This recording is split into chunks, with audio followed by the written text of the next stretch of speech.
by a quintet from the House Orchestra was a suitably sympathetic piece of music for today's announcement at the Royal Opera House.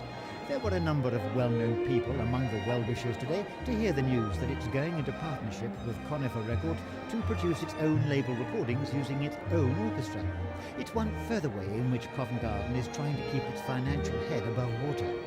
Last year they had an income of £31.8 million and broke even. This year they're expecting a deficit of around £1 million. In fact, Covent Garden gets most of its money from sponsorship and box office receipts. Only 44% comes from a government subsidy, much lower than other major European houses. For example, government subsidies provide 74% of Milan's revenues, 76% of Vienna's, and 83% of West Berlin's. So how critical is the financial situation in London's great opera house? It's not absolute crisis, bailout, bankruptcy, but it is serious. It's something that we have to do something about. We have to do something about it ourselves, and we have to represent to the Arts Council and to government our need for better funding than we're getting.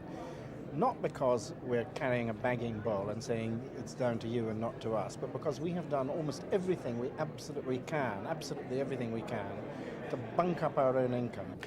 One of the new schemes is, of course, the launch of your new own label record company. Yes, and it's very flattering that record companies should be pursuing both the chorus and the orchestra and asking us to make records, just as it's very nice when radio and television say they want to broadcast what we do.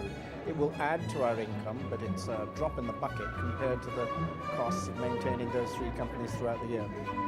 And music from the three companies, the Royal Opera, the Royal Ballet and Sadler's Wells Ballet, will feature on the new records. The first two are ballet scores from Tchaikovsky's Nutcracker and Swan Lake and will be in the shops from October the 1st.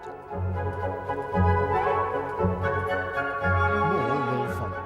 They'll make some small contribution to funding the Opera House's expected deficit whilst they wait and hope for more from the Arts Council and the government. Christopher Rainbow for Thames News.